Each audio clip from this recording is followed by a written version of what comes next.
મહીસાગરના કડાણા તાલુકાના રાજનપુર પ્રાથમિક શાળામાં વિદ્યાર્થીઓને વાસી અને ખરાબ મગ પીરસવાનો પ્રયાસ થતા વાલીઓમાં ભારે રોષ સાથે હોબાળો મચી ગયો છે। જિલ્લામાં જીવલેણ રોગચાળા વચ્ચે શનિવારે પલાળેલા મગ સોમવારે આપવાની આ ગંભીર બેદરકારી સામે આવતા વાલીઓએ હોબાળો મચાવ્યો છે। જો કે દુર્ગંધ આવતા આચાર્ય ભોજન પીરસતા અટકાવીને મોટી દુર્ઘટના ટળી હતી। ઘટના સ્થળે પહોંચેલા વાલીઓ મામલતદારે બાળકો માટે નવેસરથી ભોજન બનાવડાયું હતું ને તેમજ શાળા સંચાલક સામે કડક વલણ અપનાવીને કારણોસર દર્શક નોટિસ ફટકારી છે।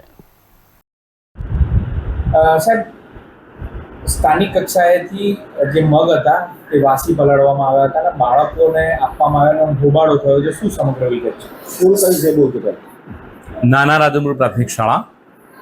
હકીકત મગની એવી છે કે શનિવારના રોજ સંચાલક શ્રીએ મગ પલાળેલા હતા, જે મગ રવિવાર અને સોમવારના રોજ આપવામાં આવતા એ મગની અંદર થોડી સ્મેલ આવતા સતર્કતા દાખવીને અમને ખબર પડતા એક પણ બાળકને અમે મગ ખાવા દીધેલ નથી।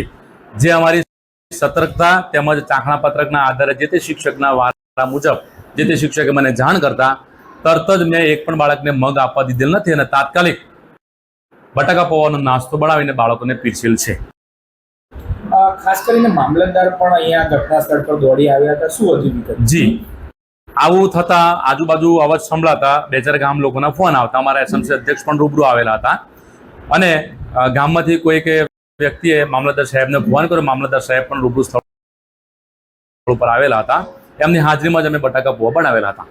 શું નોટિસ આપવામાં આવી છે મામલતદાર સાહેબ? મામલતદાર સાહેબ અત્યારે રૂબરૂ આવવા માટે નીકળ્યા છે। એમણે કારણદર્શક નોટિસ સંચાલક શ્રીને આપી છે એવું મને જાણવા મળેલ છે।